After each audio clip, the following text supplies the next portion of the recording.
3 থেকে 4 দিন এসে খুঁজে পাইনি, বুঝছেন?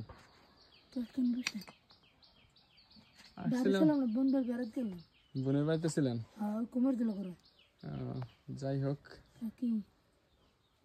মনে মনে যেগুলো লাগে না হেগু দেয়, যেগুলো লাগে হেগু দেয় না। না খাই কি থাই, না খাই থাই না বাবা। এখন ঈদের কোনো বাজার টাজার কিছু করছেন? না করিনি কে দেখি যে আপনার যদি কিছু করা যায় কিনা, চাইছিলাম যদি কিছু বাজার করে দেওয়া যায় আপনারে। আর আমি এই ভিডিওটা করতেছি এই কারণে যে আপনার এই বাড়িটা আমি একটু দেখাইতেছি, একটু ভিডিও করতেছি যাতে আপনার আশেপাশের মানুষগুলো যাতে দেখে বুঝে যে আপনি আসলে আপনার কতটা সাহায্য দরকার। আমি জানি যে আমার এই সাহায্য আপনার জন্য যথেষ্ট হবে না, কারণ আমি এখন রোজার মাসে একটু সময় আপনার জন্য একটু সাহায্য করতে পারলাম হয়তো বা আসছি, এর পরবর্তীতে তো আমি আর খোঁজ নেব না। কিন্তু আপনার আশেপাশে যাদের বাড়ি এনারা বা এই এলাকার অনেকেই আছে, অনেক বড় বা অনেক বড় মনের আছে, তারা চাইলে দিতে পারে বা তারা যদি দেখে, দেখার পরেও যদি কিছু যদি আপনার যদি সাহায্য করে, আমি মনে করি সেইটাই অনেক হবে, বুঝছেন? না গতবার শেষ হয়ে দিক দিয়ে আমার মামা তো ভাই দিল্লি মেলা কিছু, সেটা তো মামা তবে আপনার আপন মানুষ। এমনি আশেপাশে কত মানুষ আছে, তারা যদি মনে করেন সবাই মিলে এক মনে করেন 50টা পরিবার আছে, 50টা পরিবার মিলে যদি মনে করেন 200 টাকা করে দেয়, তাহলে কিন্তু অনেক টাকা হয়ে যায়। ঠিক আছে, 10,000 টাকা হয়ে যায়, এরকম হচ্ছে ব্যাপার। তো এইটা আমাদের দিক থেকে আগাই আসতে হবে। কিন্তু সবাই আমার যা লাগবে, আমি তো বাজার থেকে আবার বাড়ির দিকে যাব। কাল সকালে গেল হবে কালকে? হ্যাঁ, কাটের দিকে যাব। এই কেন রামনে? আচ্ছা শুনেন, আমি একটা কাজ করি তাহলে, আমি আমার আব্বুর দোকানে কিছু জিনিস কিনে কেটে রেখে যাব। আপনার বাপের নাম কি? আমার বাপের নাম হচ্ছে ইব্রাহিম খান। এটা হচ্ছে যে আপনার রবিউলের দোকান তো চিনেন, রবিউল ভাই স্টুডিওর দোকান, ওর পাশে একটা মুরব্বি বসে একদম সাথে। ওই দোকানে যেয়ে বলবেন যে আপনার ছেলে কি আমার জন্য কোনো বাজার রেখে গেছে, তাহলে আপনি পাবেন ইনশাআল্লাহ। ঠিক আছে? সকালে যাবেন। আর আরেকটা জিনিস বলতে চাই, যারা আমার এই ভিডিওটা ফেসবুকে দেখবেন তাদেরকে বলতে চাই, এটা হইতেছে একদম হেরমার দিকে যাইতে হাতের বাম কর্নারে, আমি ভিডিওর এক পর্যায়ে দেখাবো। ওনার জন্য যদি পারেন কেউ এই আশেপাশে যারা আছেন, চেষ্টা করবেন যে ওনার জন্য সাহায্য করার। উনি আসলেই খুবই দুরূহ জীবনযাপন করে। আমি যদি একটা জিনিস দেখাই আপনাদেরকে, যে ওনার রান্নাঘরটা যেই জায়গায়, বুঝতে পারতেছেন, এই হচ্ছে ওনার রান্নাঘরের অবস্থা। মানে যেভাবে উনি রান্নাঘরটারে রাখছে বা এই জায়গায় রান্না করে, হয়তো এখন রান্না করা যায়, কিন্তু বর্ষাকালে তো অনেক অসুবিধা হয়, তাই না? তখন কেমনে রান্না করা? না ওই পলিথিন দিছি, আর রান্না যায় যাবি, গতবার রাঁচি নি আমি। যাই হোক, আষাঢ় মাসে কেমন কষ্ট। আরে তো আমার বসবেন না? না না, আমি বসবো না, আমি চলে যাবো। আমি ওনারে এই পর্যন্ত এই নিয়ে মনে হয় 3 দিন মনে হয় খুঁজতে আসছি। বোন বেরিয়ে গেলাম, কুমার দিলা করা হয়নি।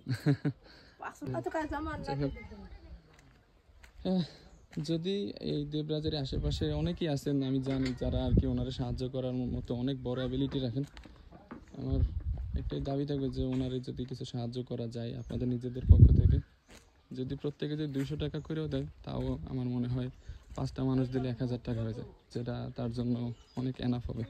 আমি দেখাইতেছি যে তার বাড়িটা কোন দিকে। এইটা হচ্ছে দেবরাজের মধ্যে ঢোকার যে রাস্তা, দেবরাজ নাপিতের বাজারের দিকে বা নতুন বাজার, এই রাস্তার এই কর্নার থেকে এই যে পুকুর পাড়টা একদম মসজিদের সাইড থেকে ঢুকছে এই রাস্তাটা, আসার পরে যে পুকুর পাড়, এখান থেকে জাস্ট ওনার বাড়িটা একদমই এই যে কর্নার, ওই যে মিডল পয়েন্টে যেটা দেখা যাইতেছে ওইটা হচ্ছে ওনার বাড়ি। ঠিক আছে, তো আমি এখন আমার আব্বুর দোকানে যাব, যাওয়ার পরে দেখি ওনার জন্য ঈদের কী কী বাজার মোটামুটি আমার দিক থেকে কী কী দেওয়া যায়। আমি বাজারে যাওয়ার ফাঁকে 2টা কথা বলি। দেখেন, আমি আমার জায়গা থেকে চেষ্টা করতেছি একটুখানি কিছু করার জন্য। আমি অনেক ছোট মানুষ এবং আমার সাধ্য অনেক স্বল্প বা অনেক লিমিটেশনের ভিতরে। আপনারা যদি চান, আপনাদের আশেপাশে যারা আছে, তাহলে আপনারাও তাদের জন্য কিছু করতে পারেন। বেশি কিছু করার দরকার নেই, জাস্ট যতটুকু সম্ভব এতটুকু করার চেষ্টা করেন। আর বিশ্বাস করেন, এগুলো করার ভিতরে খুব আলাদা রকমের একটা শান্তি পাওয়া যায় নিজের ভিতরে। যখন নিজে করবেন তখন বুঝবেন। আর কি বলবো, ওনার অবস্থা তো দেখলেনি। আমি এর আগের যেদিনকে গেছিলাম, আমি বললাম না যে 3 দিন গেছি, প্রথম দিন যখন গেছি তখন ওনার যে ভাবি ছিল, মানে ওই যে ভাই আসলো পরে, ওনার স্ত্রী, উনি আমারে বলতেছিল যে উনি তো বাড়িতে নাই, ওনার জন্য আছে যে আমরা আছি, ওনার ভাই আছে, আমি আছি তার স্ত্রী। আপনি যদি কোনো ধরনের সাহায্য দিতে চান তাহলে আপনি আমাদের বিকাশে দিতে পারেন, আমরা পৌঁছে দিব। তো এরকম অনেকেই থাকে, আমি যতদূর শুনছি যে সবসময় এই টাকাগুলো ঠিক মতো তার কাছে পৌঁছায় না। এই কারণে আমি আজকে তৃতীয় দিন তার কাছে গেলাম। যাওয়ার পরে তার নিজের সাথে কথা বলে আসলাম, যেহেতু উনি এখন বাজারে যাইতে পারবেন, আর আমার এখন আবার বাজারে আসা সম্ভব না, আমার বাজার থেকে বাড়িতে যাইতে হবে, কাজ আছে। তো এই কারণে আমি আমার আব্বুর দোকানে বাজার করে রেখে যাবো ওনার জন্য, যাতে উনি আগামীকালকে বা পরশু যখন যায় যাতে নিয়ে আসতে পারে। তো আমরা টোটালি 2টা প্যাকেট করতে যেতেছি, কিন্তু কেন 2টা প্যাকেট করতে যেতেছি এটা আমি পরে বলতেছি। একটা নুডলস দিতেছি আমরা এক প্যাকেটের ভিতরে, পাশাপাশি 2টা লাচ্চা সেমাই, আমার আব্বু আমরা হেল্প করতেছে। পাশাপাশি এটা হচ্ছে একটা দুধ, একটা হচ্ছে এটা কি ভুনা সেমাই যেটা বলে, এটা এই গেল একটা প্যাকেট। এর পাশাপাশি এইগুলো রান্না করতে যেটা লাগে, বিশেষ করে চিনি, আদা কুচি, আর এই যে মশলা যেগুলো লাগে এগুলো একটা প্যাকেট করছি টোটালি। এইটা হচ্ছে একটা প্যাকেজ, আর এইটা হচ্ছে সেকেন্ড প্যাকেজ। এখানে শুধুমাত্র একজন সিঙ্গেল মানুষের, তো এই কারণে আমরা সেমাই লাফা সেমাই আইটেমটা একটা রাখছি। লাফা সেমাই আর হচ্ছে পান দুধ, পাশাপাশি চিনি, আর এটা রান্না করতে যেটা লাগে এটার গিফট দেন আব্বু, বুঝছেন? এটা একজন এসে যদি বলে যে আমার জন্য কোনো বাজার রেখে গেছে কিনা, তাহলে এটা দিয়ে দেবেন। হ্যাঁ, ওনার নাম সম্ভবত শানু বা কিছু এমন, ঠিক আছে? আপনারা ভিডিওতে দেখছেন যে আমি এবং আমার আব্বু 2টা প্যাকেট করছি। 2টা প্যাকেট করার কারণ হচ্ছে যে একটা প্যাকেট তো দেখলেনি কার জন্য, এটা তো ভিডিওতে দেখছেন প্রথমে।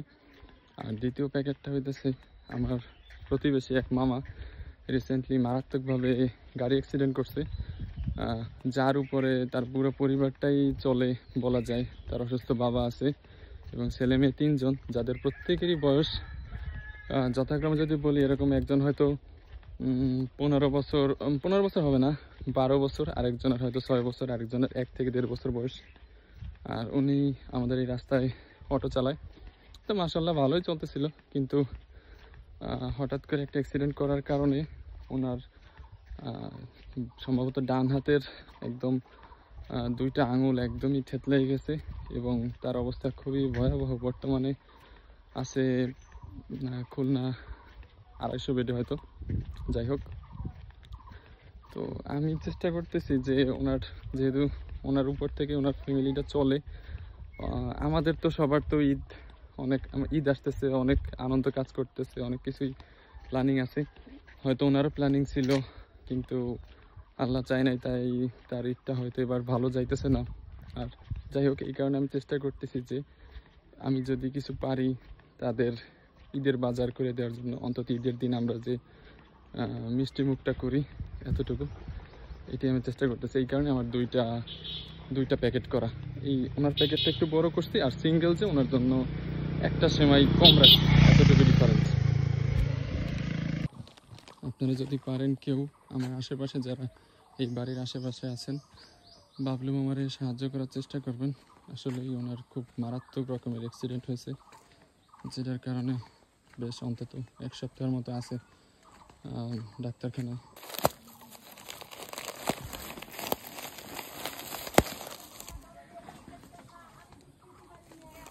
এই লামিয়া, ওই তোমার ডাকতেছি না?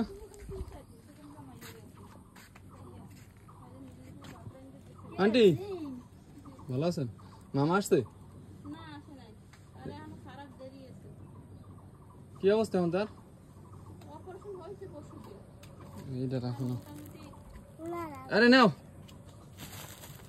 ওই একটু সেমাই টেমাই দিছি যাতে ওরা যাতে খায়। মামা তো অবস্থা তো আর মনে হয় না।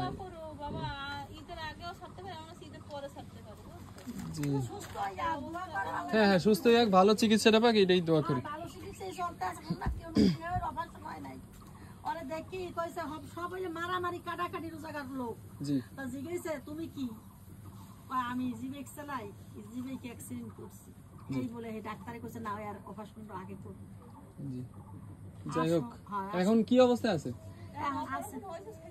সার্জারি হইছে, হাতের আঙুলের অপারেশন, হাড্ডি দুইটা ভেঙে গেছে না? এই হাতের এখানে দুইটা বর্তমানে অপারেশনের পর ব্যান্ডেজ খুললে ভালো মতো পরীক্ষা নিরীক্ষা হয় না, ওরকম রয়েছে। মানে ওই জায়গা আছে কি? শোনা যাবে না। আমি ছিলাম, আমি আইতে ওরা দুই বোন কান্নাকাটি করে, আমি ফিরেই ছিল ওখানে, মানে আমি আবার যাইতেছি, আইতে বেশি সময় হয়নি। ছোটবেলা থেকে আমার ইচ্ছা ছিল এমন কিছু কাজ করার। যাই হোক, আল্লাহ তাআলা আমার এই কাজগুলো করার এখন সুযোগ দিছে, তাই আমি এই কাজগুলো করতে পারতেছি। সবার এই সুযোগটা আসে না। আপনাদের কারোর যদি এই সুযোগ কখনো আসে, অবশ্যই মিস করবেন না। হইতে পারে এইটার দ্বারা, এইটার প্রতিদান পরকালে অনেক বড় কিছু পাবেন। সবাই ভালো থাকেন। আল্লাহ হাফিজ।